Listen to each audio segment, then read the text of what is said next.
자, 오늘은 또 다니엘서 7장을 나갈 텐데요. 마음에는 7장을 다 끝내고 싶은데 분량이 좀 되기 때문에 다 할 수 있을지 모르겠습니다. 자, 어쨌든 좀 빨리 한번 진행해 나가 보도록 하겠습니다. 다니엘 7장 15절부터 지난 화요일 날 했는데요. 잠깐 복습하면서 오늘 할 분량들을 한번 나가 보도록 하겠습니다. 7장 15절 14절까지가 이제 환상에 대한 내용이고 15절부터가 해석입니다. 해석. 나 다니엘이 중심에 근심하며 내 속에 이상이 나로 번민케 한지라 내가 그 곁에 모신자 중 하나에게 나아가서 이 모든 일의 진상을 물으매 그가 내게 고하여 그 일의 해석을 알게 하여 가로되 내 짐승은 내 짐승이 뭐라 했죠? 사자, 곰, 표범, 무서운 짐승. 이제 그렇게 좀 기억해 주셔야 됩니다. 이 내 짐승은 무엇이다? 내 왕이라. 세상에 일어날 것이로되 세상에 일어날 내 왕을 얘기했다는 거예요. 그 짐승을 얘기한 게 아니라. 근데 지극히 높으신 자의 성도들이 나라를 얻으리니 그 누림이 영원하고 영원하고 영원하리라. 19절 이에 내가 넷째 짐승의 진상을 알고자 하였으니 그러니까 이 작은 뿔에 등장하게 되는 넷째 짐승부터가 중요한 것이고 앞에 세 짐승은 엑스트라라 했습니다. 그죠? 근데 곧 그것은 넷째 짐승은 모든 짐승과 달라서 심히 무섭고 그 이는 철이요 그 발톱은 노시며 먹고 부서뜨리고 나머지는 발로 밟았으며 20절 또 그것의 머리에는 10뿔이 있고 그 외에 또 다른 뿔이 나오매 새 뿔이 그 앞에서 그 작은 뿔 앞에서 빠졌으며 그 뿔에는 눈도 있고 큰 말하는 입도 있고 그 모양이 동류보다 강하여 보인 것이라 그래요. 그러니까 여기서부터 우리 지난번에 공부했던 것처럼 이 작은 뿔이 이제 이 다니엘 7장의 주인공이고요. 역사의 마지막까지 예수님이 주인공인데 그 예수님은 선한 사람의 주인공이고요. 성경 전체에 이 다니엘서 이후에 악의 편에 선 주인공은 이 작은 뿔이에요. 그러니까 이 작은 뿔이 누구인지 어떻게 하나님의 백성을 핍박할 것인지에 대해서 알지 못하면 안 되는 거예요. 그러니까 반대편의 주인공이에요. 역사의 마지막까지 가는. 근데 그 첫 번째 특징이 이 작은 뿔은 넷째 짐승에서 나온다 그랬어요. 넷째 짐승에서 나온다는 건 로마로부터 이제 시작된다는 거예요. 로마 시대 때부터 넷째 짐승. 이걸 우리가 지난번에 오랜 시간에 걸쳐서 공부를 했습니다. 그죠? 그리고 두 번째는 눈도 있고 큰 말하는 입이 있다. 이 세상을 이렇게 감독하는 기능과 세상에 큰 영향력을 행사하는 그런 말하는 입이 있다는 것이 두 번째 특징이고 세 번째는 새 뿔이 그 앞에서 뿌리째 뽑힌다. 그러니까 10뿔은 세상에 일어날 10왕이라 했어요. 그죠? 그 중에 세 나라가 이 작은 뿔에 의해서 뿌리채 뽑힌다. 그 다음에 네 번째는 동류보다 강하다. 10뿔보다 더 강한 힘을 가지고 있다. 그 다음에 21절에 보면 하나님의 백성과 더불어 싸워 이긴다 그래요.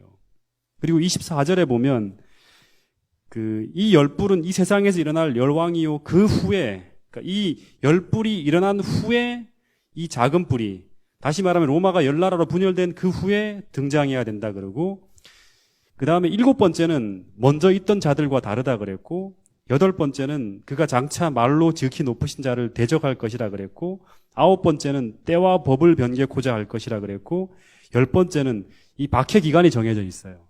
성도들이 한 때와 두 때와 반 때를 지내게 된다 그럽니다. 이제 이 이야기를 지난번에 제가 화요일 날 말씀드렸는데요. 잠깐 좀 보면 이제 이거는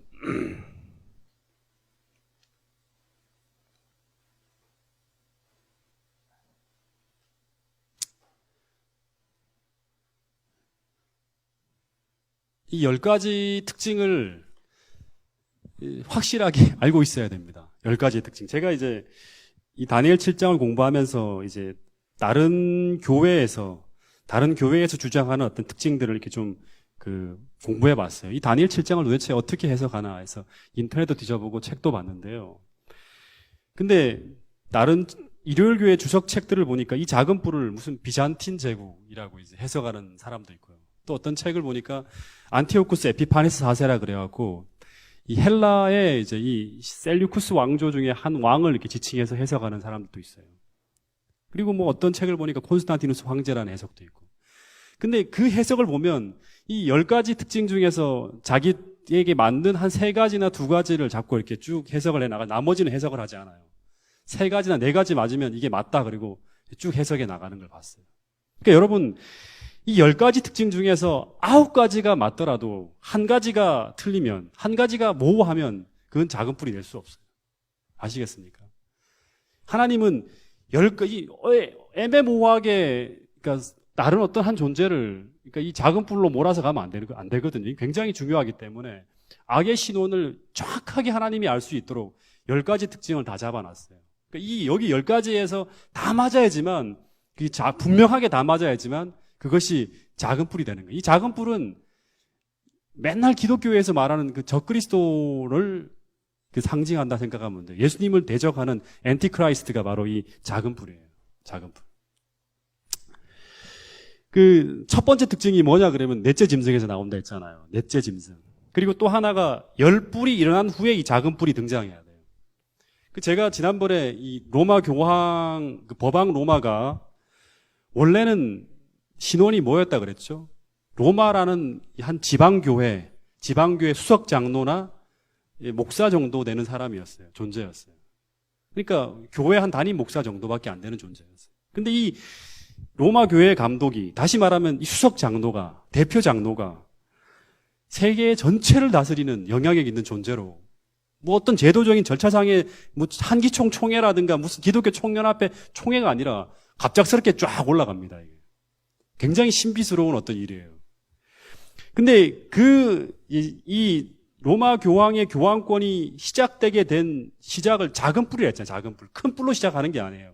작은 뿔이라 한 것처럼 이 로마 교황권이 시작되게 된 어떤 계기를 보면 4세기 후반에 이제 서로마 제국이 붕괴되어지고 난 후에 10개의 나라로 이렇게 조각조각 분열되어지고 난 후에 로마 교회 한 감독인 레오 1세라는 이제 로마 교회 감독이 훈족의 침입을 외교력으로 막아내요.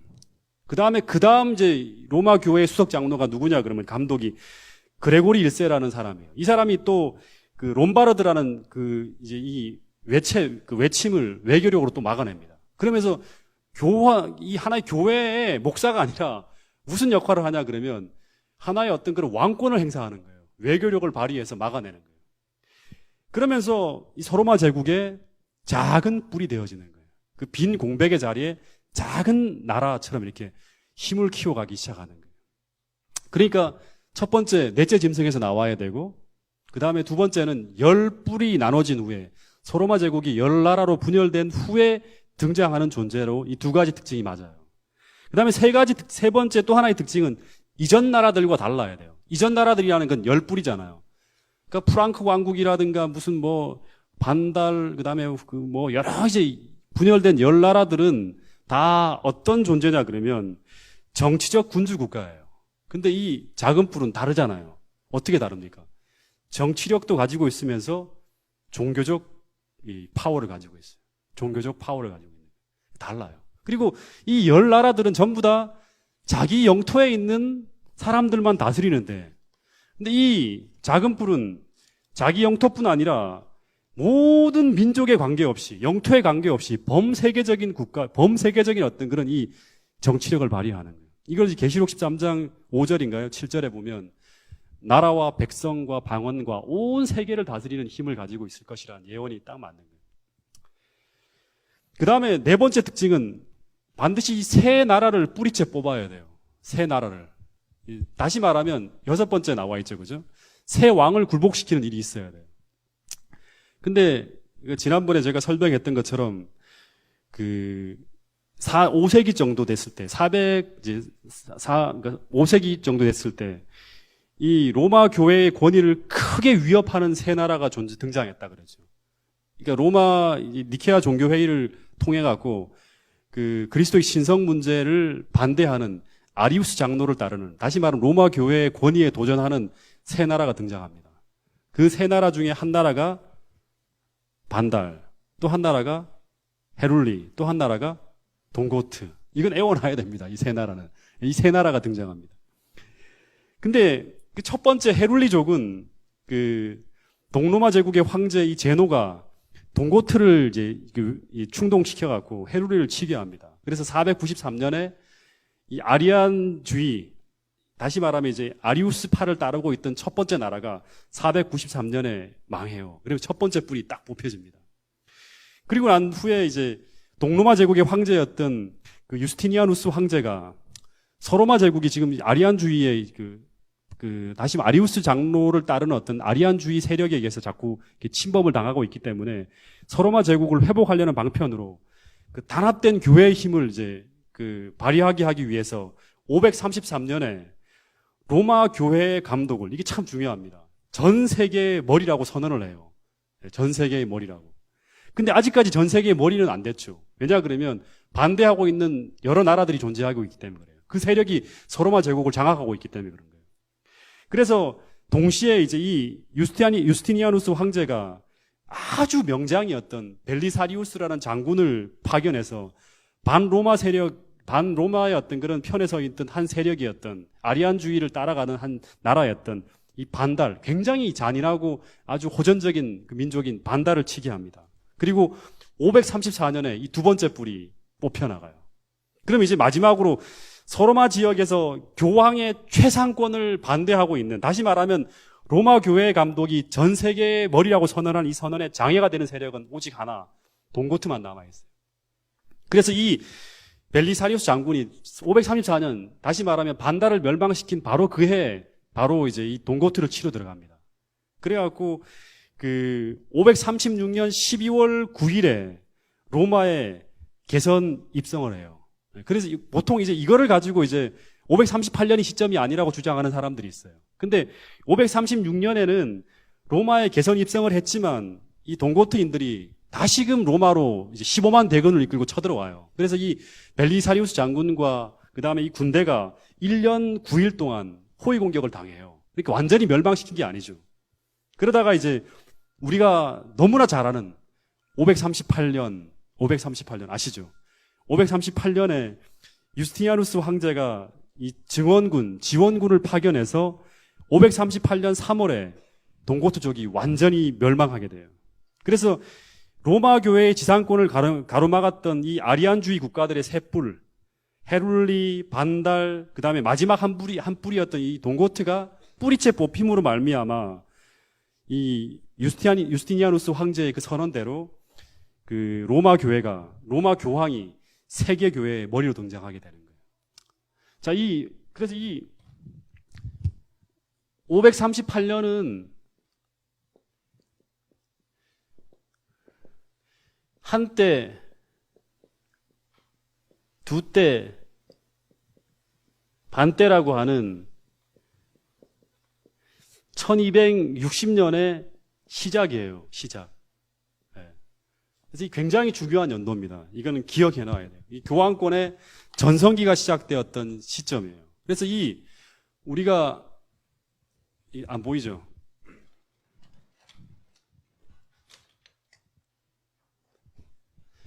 그러니까 역사상에 새 뿔이 반드시 이 교황권에 의해서 뽑힐 거라고 예언돼 있고 10뿔이 분열된 후에 새 나라였던, 다시 말하면 교황권의 반대편에 서 있었던 반달, 헤룰리, 그 다음에 이 동고트가 완전히 뿌리째 뽑힘으로 말미암아서 이 예언을 정확하게 성취하는, 이 굉장히 중요한 어떤 예언의 성취입니다. 그리고 이때부터 교황의 전성기가 시작되어지고 이 교황은 전 세계를 다스리는 지상권, 다시 말하면 이 교황권에 반대하는 어떤 나라도 세상에 설 수 없다. 뿌리째 뽑힌다는 것은 재건이 안 되는 거예요. 완전히 멸망되어지는 것을 딱 예언을 통해 성취가 되어지는 걸 볼 수 있어요. 그리고 난 후에 25절에 보면 이 8번째 보면 성도를 괴롭게 하는, 그러니까 5번째 보면 성도들과 더불어 싸우고 성도를 괴롭게 하는 일을 이 교황권이 이제 계속 이제 이어가겠다는 얘기가 나와요. 근데 이 교황이 예언 그대로 세계를 다스리는 지상권을 가지고 지극히 높으신 자의 성도를 괴롭게 합니다. 이 이야기는 지난번 화요일 날 했어요. 그죠? 중세 암흑 시대에 종교 재판에 의해서 그리고 박해에 의해서 그 어떤 통계에 하면 5천만 정도, 수천만 명의 사람들이 이 평화로운 시절에 그 자기가 양심대로 신앙 양심대로 믿겠다고 하는 그 자기의 어떤 그런 고백 때문에 수많은 사람들이 이 화형대 위에 화형주에 달려가고 죽어가는 일들이 벌어지는 걸 볼 수 있습니다. 그리고 이제 오늘 여기까지가 지난 화요일 날 공부한 거고요. 오늘 공부할 내용이 뭐냐 그러면 이 작은 뿔로 표상된 교황권이 시도할 또 하나의 일이 바로 뭐냐 그러면 하나님의 때와 법을 변개코자 할 것이라는 예언이에요. 이 굉장히 중요한 얘기입니다. 그래서 여기서 우리가 안식일을 왜 지켜야 되는지에 대한 어떤 그런 이야기가 나오는 겁니다.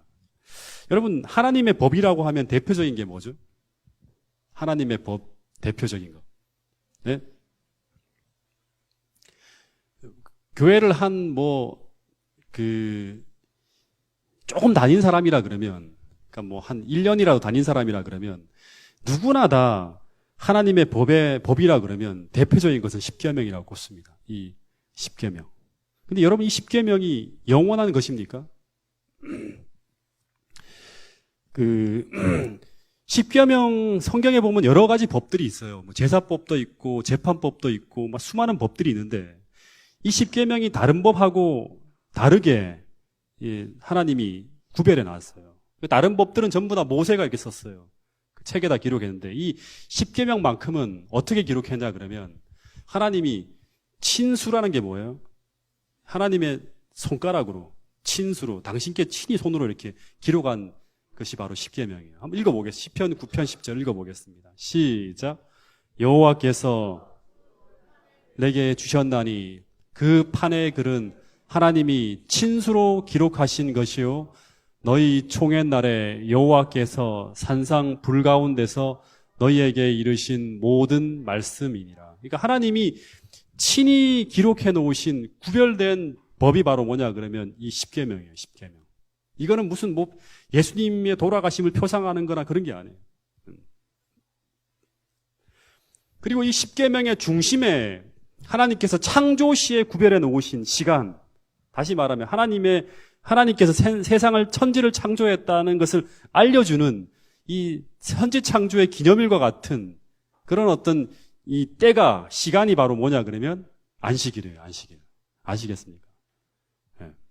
하나님의 권위로 하나님이 친수로 쓴 게 바로 십계명이고 그 다음에 이 십계명의 중심에 하나님께서 창조 시에 구별해 놓으신 시간, 다시 말하면 천지 창조의 기념일, 내가 세상을 창조했다는 것을 명시하는 바로 그 계명이 바로 넷째 계명인 가운데 있는 안식일이에요. 하나님의 권위로 제정되어진 거죠. 창조 시에. 굉장히 중요한 거예요.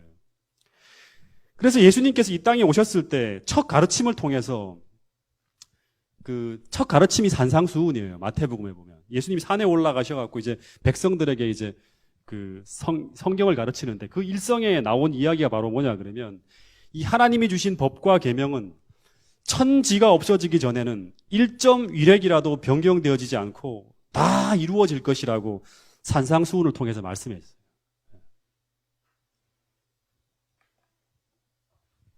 자, 읽어볼까요? 마태복음 5장 17절, 18절. 이 정도는 암기해야 됩니다, 우리가. 시작. 내가 율법이나 선지자나 폐하러 온 줄로 생각지 말라. 폐하러 온 것이 아니요 완전케 하려 함이로다.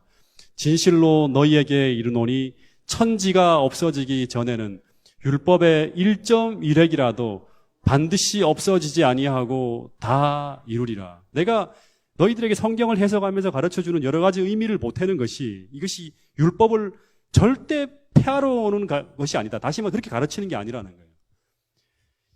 천지가 없어지기 전에는 율법의 1.1획이라도 반드시 없어지지 아니하고 다 이루어지겠다고 얘기하신 것이 바로 예수님이 이 땅에 오셔서 그 당신의 백성들에게 가르친 첫 가르침이에요. 절대 흔들리지 않는다, 이 율법은. 그리고 난 후에 예수님이 돌아가시기 직전에 마가 요한의 다락방에서 유언처럼 2번 이상씩 강조한 것이 있는데 뭐 재림이니 성령이니 기도니 이런 것이 있어요. 2번씩 강조한 게. 그 중에서 4번씩이나 강조한 것이 바로 뭐냐 그러면 이 하나님의 계명에 대한 충성이에요. 그래서 예수님이 이제 마가 요한의 다락방에서 이제 제자들의 발을 씻기고 난 후에 이제 내가 너희들한테 정말 가르칠 말이 있는데 진짜 내가 떠나고 난 후에도 절대 잊어버리면 안 되는 게 뭐냐 그러면 너희가 나를 사랑하면 어떻게 할 것이다? 나의 계명을 지켜야 된다. 자, 한번 볼게요. 요한복음 14장 보세요.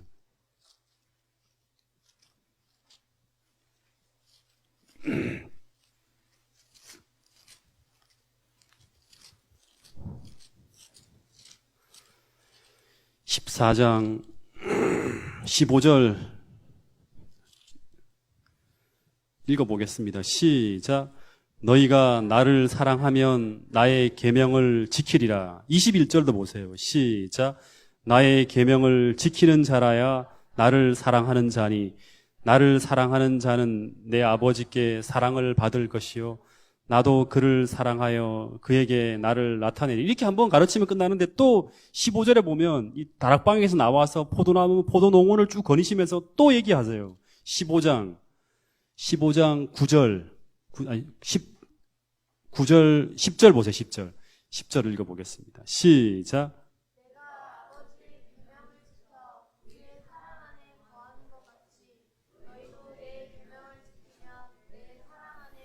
네, 계속 강조하시는 거예요. 절대 이 하나님에 대한 율법은 흔들려서는 안 된다는 거예요. 이것이 어디까지 가냐 그러면 이 구약부터 신약 성경 전체에 걸쳐서 이 하나님께서 친수로 제정하신 이 하나님의 법은 절대 변경되어지지 않았음이 분명하다는 것이 성경에 가르쳐져 있고, 그리고 하나님을 사랑하는 자는, 다시 말하면 하나님의 백성은 역사의 마지막까지 이 하나님을 사랑함으로 계명에 대한 충성을 변치 않을 것이라고 성경은 얘기하고 있어요.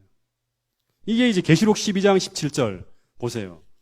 계시록 12장 17절. 암기할 수 있죠, 이거는? 그죠? 용이 여자에게 분노하여 돌아가서 하는. 예. 계시록 12장 17절 보세요. 그러니까 이 예수님이 돌아가시기 직전에 제자들에게 던진 유언이 너희가 나를 사랑하면 나의 계명을 지킬 것이라 그랬고, 계시록 12장 17절에 보면 역사의 마지막에 등장할 하나님의 백성은 어떤 사람이냐 그러면 용이 여자에게 분노하여 돌아가서 17절 같이 읽어보겠습니다. 시작. 그 여자의 남은 자손 곧 하나님의 계명을 지키며 예수의 증거를 가진 자들로 더불어 싸우려고 바다 모래 위에 서 있더라. 이 용이 분노하여 돌아가서 그 여자의 남은 자손이 있는데 그 사람들은 하나님의 계명을 분명히 지키고 있어요. 그러니까 예수님이 떠나기 직전에 너희가 나를 사랑하면 나의 계명을 지키고 있을 거라 그랬고, 역사의 마지막에 등장하는 하나님의 신실한 남은 백성은 하나님의 계명을 지키고 있을 것을 예고하고 있어요. 예언하고 있습니다. 그리고 14장 12절 보세요. 계시록 14장 12절. 자, 읽어보겠습니다. 시작. 성도들의 인내가 여기 있나니 그들은 하나님의 계명과 예수에 대한 믿음을 지키는 자니라. 그러니까 마지막까지 하나님의 백성들은 하나님을 사랑하기 때문에 인내하면서 하나님의 계명을 지키고 있을 것을 분명히 얘기하고 있습니다. 그렇기 때문에 이 영원 불변한 하나님의 법을 다니엘서 7장 25절에 보면 이 작은 뿔이라는 존재가 하나님이 친수로 제정하셨고 영원 불변한 하나님의 때와 법을 이렇게 하나님께서 만들어주시, 하나님의 권위로 만들어 놓은 것을 이 자신의 어떤 뜻대로 변개코자 할 것이라고 성경에 예언하고 있어요. 네. 그러면 하나님의 백성은 이런 어떤 그런 것들을 예언을 볼 때 어떻게 해야 되는가? 이사야서에 보면 이 작은 뿔에 의해서 변개되어지는 때와 법을, 이 무너진 데를 다시 보수하는 자로 등장할 것이라고 얘기하고 있어요. 그리고 다시 말하면 때와 법을 변개할 때 하나님의 백성들은 이 하나님의 계명에 대한 충성을 발휘하면서 마지막에 나타날 것이라고 얘기하는 거예요.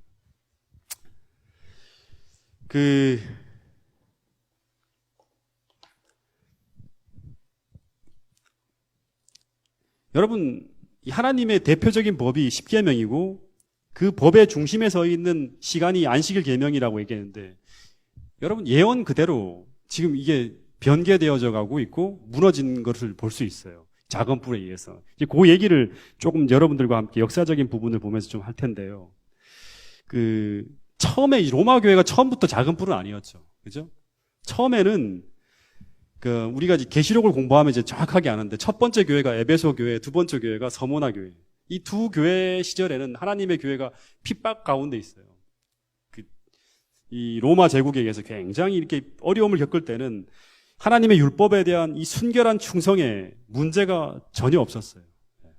근데 이제 기억해야 될 게, 우리가 이제 역사적인 인물로 기억해야 될 사람이 이제 콘스탄티누스라는 황제인데 여러 번 이야기가 나오죠. 이 콘스탄티누스 황제가 전쟁터에 나가서 어떤 이게 계시를 보면서 하나님의 백성으로 회심하는 일이 벌어집니다. 이 진짜 회심인지 어쩐지는 모르겠지만 제가 볼 때는 진짜 회심은 아닌 것 같아요. 회심하는 일이 벌어지면서 그것에 의해서 이 콘스탄티누스 황제가 313년에 기독교를 승인하는 일을 합니다. 313년에. 역사책에 보면 나와요. 313년이. 그리고 이게 이제 나중에 계시록 공부하면 알겠지만 이게 이제 교회가 이제 서머나 교회에서 버가모 교회로 넘어가는 시점이 313년이에요. 기독교가 옛날에는 핍박의 대상이었는데 세상에서 막 궁핍과 환란 속에 살던 이 교회가 드디어 제도권 안으로 들어가는 거예요. 근데 로마 제국에 의해서 기독교가 합법화되어지고 나니까, 그리고 난 다음에 이제 또 로마 황제가 누가 됐어요? 네, 기독교인이 됐어요. 이 태양신을 숭배하던 이 콘스탄티누스 황제가 원래는 태양신을 숭배했대요. 이 사람이 이제 그 신앙을 포기하고 기독교인이 된 거예요. 다시 말하면 우리나라의 대통령이 이제 우리 교회 교인이 된 거예요. 그러면 이제 완전히 전세가 역전된 거죠. 이제. 그러면서 기독교가 이제 핍박을 벗어나면서 굉장히 번영하게 됩니다. 굉장히 번영하게 돼요. 실제로 겉으로는 굉장히 발전해요. 그래서 막 그때 쓰인 이제 기독교 교회사 책을 보니까 건물들마다 으리으리한 건물들이 그때 다 만들어집니다. 으리으리한 건물들이. 그래서 황제가 교인이 되면서, 황제가 교인으로 있으니까 이제 출세하려면 어떻게 해야 돼요? 네? 교인 돼야 돼요. 그래서 세상의 명망가나 권력자들이 교회로 몰려와요. 그러면서 이 교회가 계속 물질적으로도 번영하고 세상의 세력을 얻어가면서 나중엔 기독교가 국가가 돼버리죠. 로마가 기독교 국가가 돼버립니다. 데오도시우스 황제 때. 그래서 근데 성전은 기억해야 될 게 뭐냐 그러면, 그때 성전은 외관으로 보나 내면으로 보나 하나님의 성전이 아니라 완전히 이교의 성전이었다 그럽니다.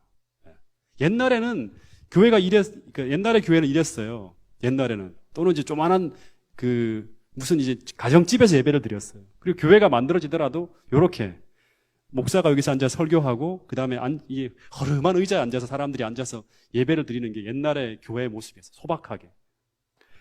근데 교회가 으리으리한 성전이 이제 지어지는데, 그리고 막 여러 가지 막 환상적인 어떤 그런 이런 이제 화려한 것들로 다 교회가 다 이렇게 디자인되어지고 치장되어지는데, 근데 이제 우상들이 막 세워지죠. 그러면서 교회로 몰려 들어오는 이교도들이 회심을 하고 진짜 교인이 되면서 교회로 들어오는 것이 아니라 이들이 가지고 있었던 세상 정신과 심지어는 이교도들의 이교 의식들, 그 다음에 종교 제도, 심지어는 자기들이 숭배하는 우상 숭배 이 모든 형식들을 그대로 가지고 교회 안으로 들어오게 됩니다. 하나도 포기하지 않아요. 버리지 않아요. 그러면서 이 교회 안에 이제 성상들이라는 이름 하에서 원래 이제 절대 하나님의 계명 중에 보면 둘째 계명이 어떻게 돼 있죠? 위로는 하늘에나 아래로는 바다로 땅에나 어디든지 이 어떤 형상이든지 만들지 말고 그 앞에 절하지 말라는 게 두 번째 계명의 가운데 나와 있는 계명이에요.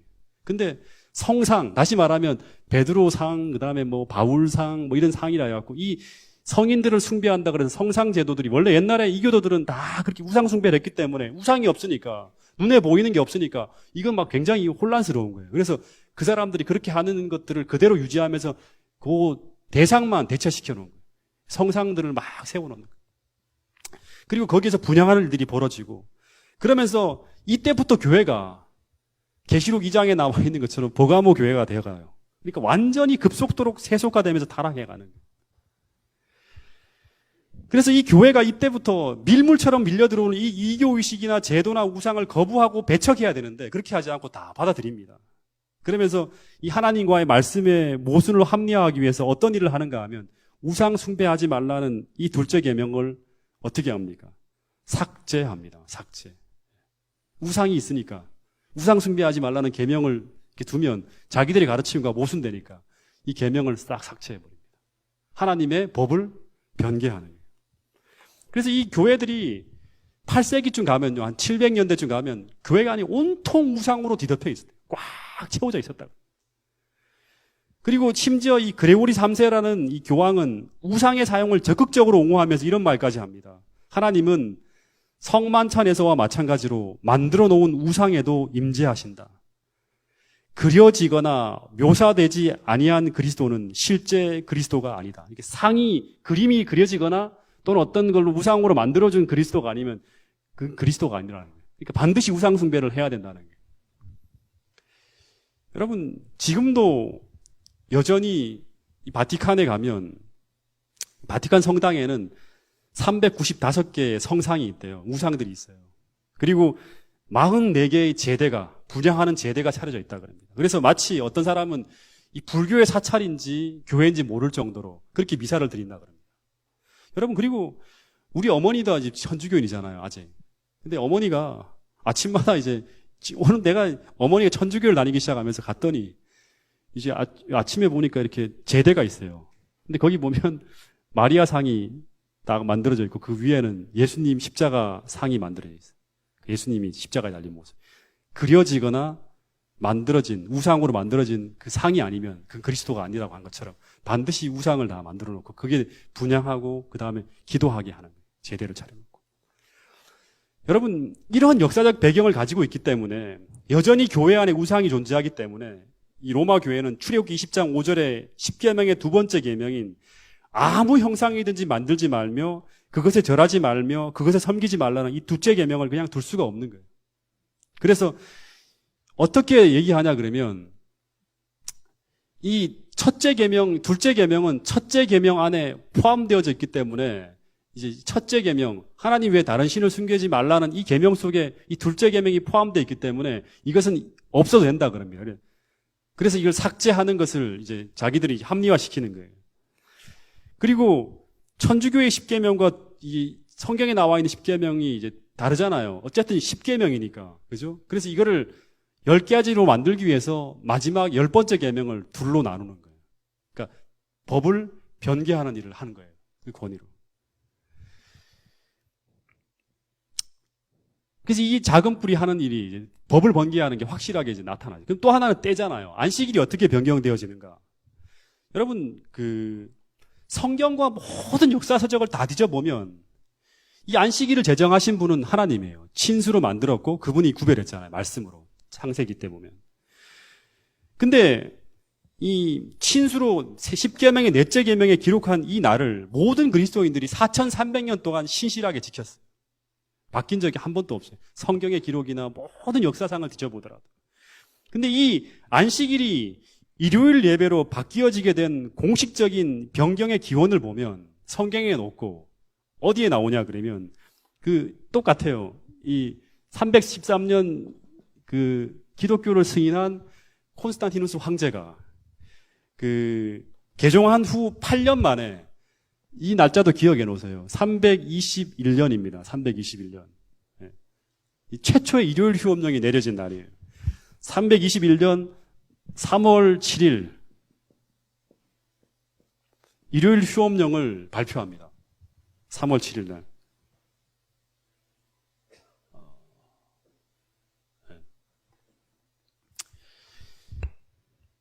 그러니까 기독교를 승인한 후 회심한 후에 한 거의 10년쯤 됐을 때 아마 이걸 이제 하는 것 같아요.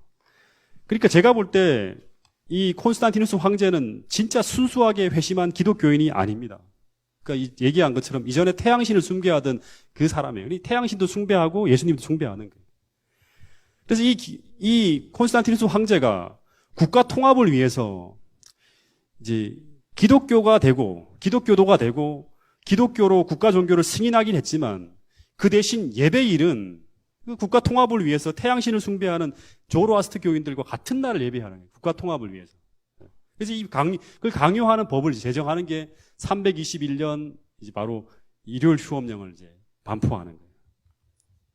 그래서 이 친히 기독교인이 되었음에도 불구하고 일요일 법령에 그 내어 들어가는 문구는 이런 문구예요. 10년 믿었던 사람이에요. 근데 태양의 존귀한 날이라 그래요. 존경할 만한 태양의 날에 모든 판사들과 도시에 사는 모든 사람들, 그리고 장사하는 사람들은 휴업하도록 하라. 존경할 만한 태양의 날에.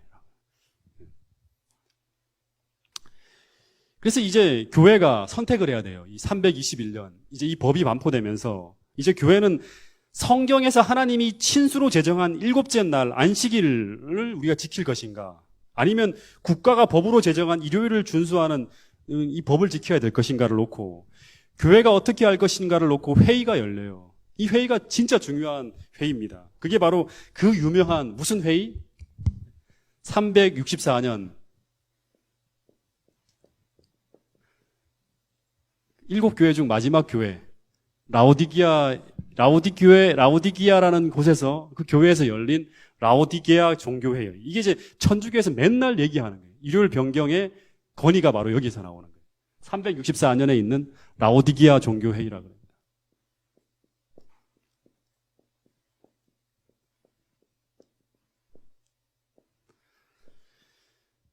이 라오디게아 종교회의가 열리는 거예요.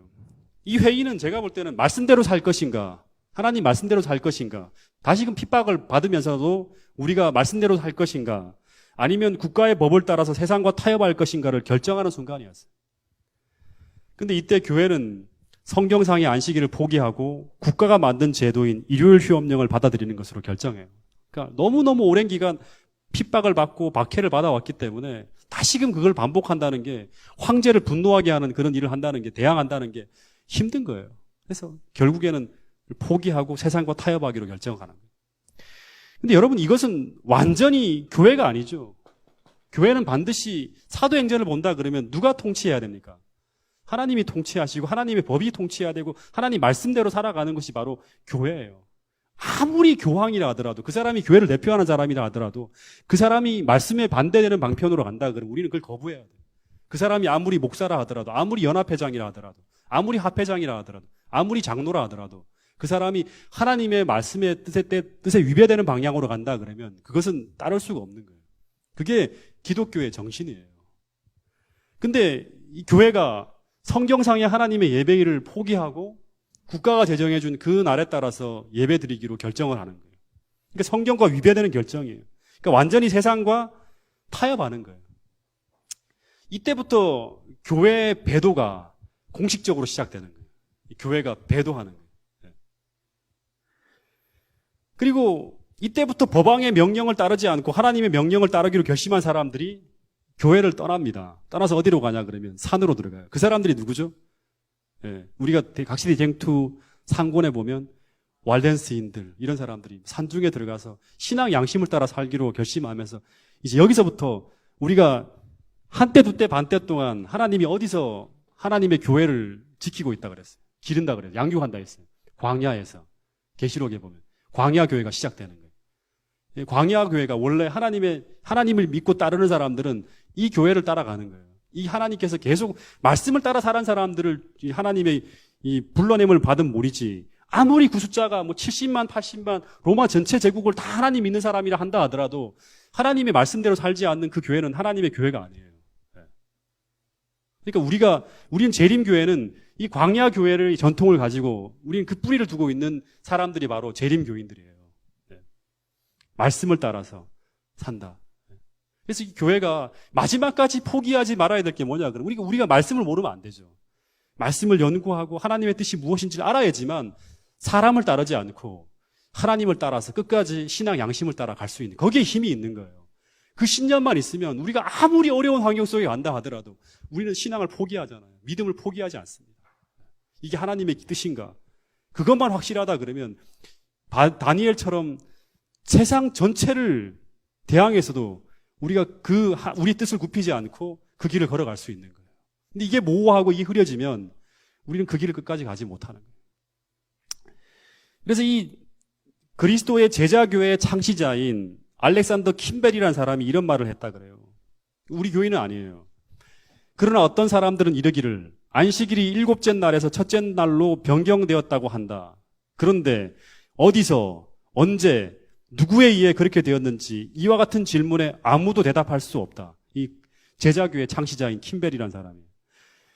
그것은 결코 변경되지 않았으며 창조가 다시 있지 않는 한 변경될 수도 없다. 창조 시에 만들어졌으니까요. 그 준수나 동기가 변경되기 전에 그 이유 자체를, 변경이 된 이유 자체를 변경하여야 되기 때문이다. 안식일이 일곱째 날에서 첫째 날로 바뀌었다고 하는 주장은 늙은 마누라의 잠꼬대에 불과하다. 그것이 변경된다면 이를 변경한 자야말로 때와 법을 변경하는 당당한 인물일 것이다. 나는 그의 이름이 적그리스도 박사라고 생각한다. 하고 이 그리스도 제자교회 창시자인 알렉산더 킴벨이라는 사람이 이런 말을 했어요.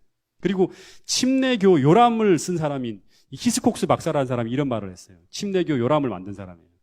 안식일을 거룩히 지키라는 명령은 전에도 있었고 지금도 있으나 일요일은 안식일이 아니다. 안식일이 주일의 일곱째 날에서 첫째 날로 옮겨지는 게 된 것을 꽤 그럴듯하게 말을 할 수 있을 것이다. 그러나 이런 변경을 뒷받침하는 기록을 찾을 수 있을까? 신약에는 없다. 절대로 없다. 물론 나는 일요일을 지키는 관습이 초대교회사에 종교적인 날로 도입된 것을 교부들의 글과 다른 자료들을 통해서 잘 알고 있다. 그러나 태양신의 이름을 띠고 이 교회의 낙인이 찍힌 이 날이 교황권의 배교로 말미암아 채택되고 시인되었으며 이 태양의 날을 같이 숭배하는 게 라오디게 종교회의잖아요. 신성한 유산으로 개신교회에 물려진 것은 이 얼마나 가련한 일인가. 침례교회 요람을 쓴 사람이 히스코스 박사라는 사람이 이런 말을 했습니다. 그리고 교회 역사가 내한더란 사람은 일요일을 축일로 삼는 것은 다른 모든 축제일의 경우처럼 단지 인간이 제정한 것이다. 안식일 계명을 일요일로 변경하는 명령을 내리고자 하는 의도가 사도들에게나 초대교회에 전혀 없었다.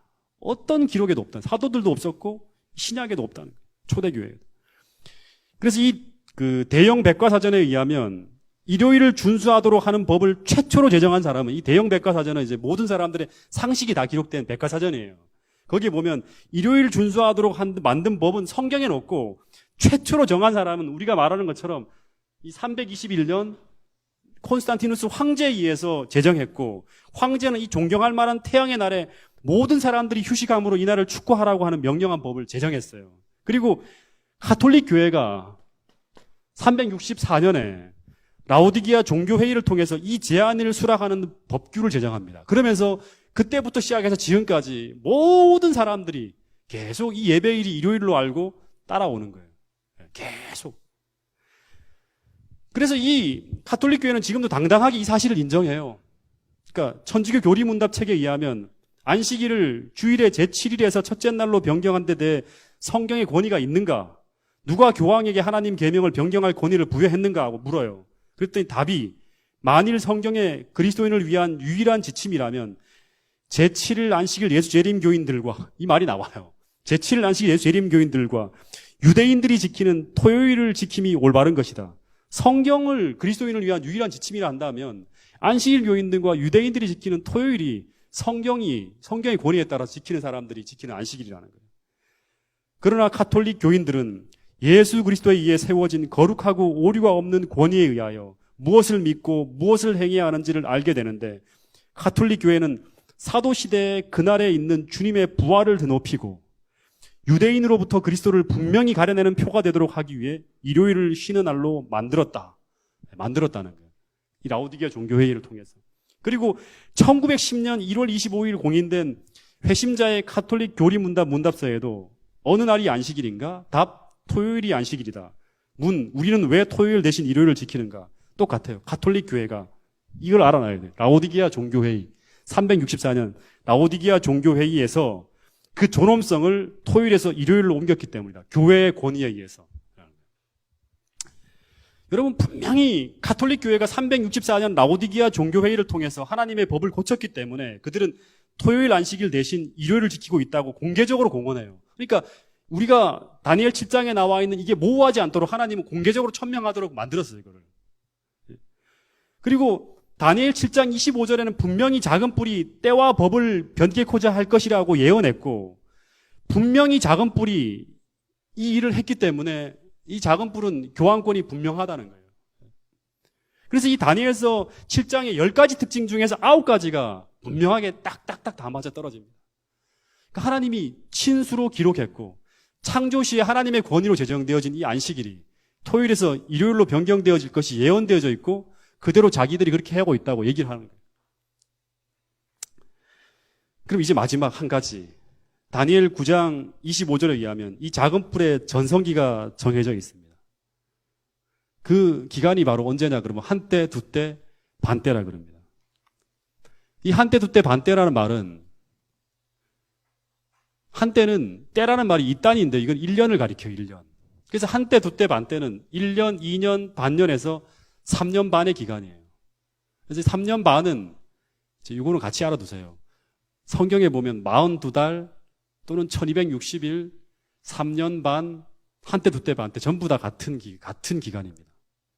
근데 그 예언을 하는 계산하는 방법은 이게 이어 데이 프린스플이라 그래갖고 에스겔 4장 6절, 민수기 13장 34절에 보면 하루를 1년으로 환산하여 계산하는 게 예언 해석의 방법이에요.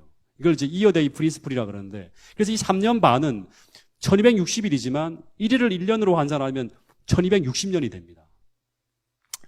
그래서 이제 우리가 처음에 아까 전에 공부할 때 얘기했죠. 이 작은 뿔이 한때, 두때, 반때 동안 성도를 괴롭게 할 것이라 그러는데 그 작은 뿔의 최전성기가 시작되는 시점은 바로 538년에 교황권을 반대하는 세 나라 중에 마지막 나라인 동고트가 뿌리채 뽑히는 그 기간이 시점이에요. 이게 538년이에요. 그때부터 1260년을 더하면 이때까지 이 끝날이 언제냐 그러면 1798년이에요. 1798년에 그럼 무슨 일이 벌어졌는가? 바로 우리가 누차 얘기했던 이 나폴레옹의 부장이 있는 루이 베르티에 장군에 의해서 교황이 이제 이 발렌스 감옥으로 끌려가면서 옥사하는 일이 벌어집니다. 1260년 동안 한 번도 그런 일이 없는 이 유럽 세계 전체를 호령하던 이 사람이 이제 프랑스의 한 장군에 의해서 끌려가서 옥사하는 일로 인해서 이제 교황권이 완전히 붕괴되어지는 역사가 펼쳐지는 거예요. 그러니까 한때, 두때, 반때. 정확하게 1798년 이 일이 끝납니다. 그래서 10가지 중에서 물론 이제 지금 뭐 우리가 누차 얘기했던 하나님의 이름을 이제 회방하는 일, 그다음에 또 전성기 이런 구체적인 얘기들이 사례들이 더 있지만 그 부분들은 많이 얘기했기 때문에 지금 좀 넘어가도록 하겠습니다. 어쨌든 10가지 중에서 단 한 가지도 모호하지 않고 정확하게 10가지가 다 들어맞습니다. 그래서 우리가 이런 어떤 식으로 이제 공부를 하고 난 후에 우리 마음속에 반드시 새겨져야 될 게 뭐냐 그러면 다니엘 7장의 작은 뿔은 분명히 교황권이고 이 교황권은 역사의 종말까지 그리스도를 반대하는 악의 편에서 일하게 되는 한 주인공이라는 거예요. 이 이야기가 이제 계시록까지 계속 이어지며 나갑니다.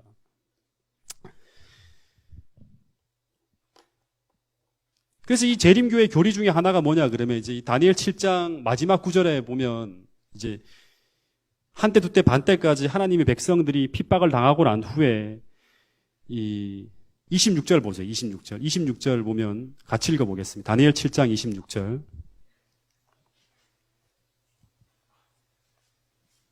이 부분만 하고 마치겠습니다. 7장 26절.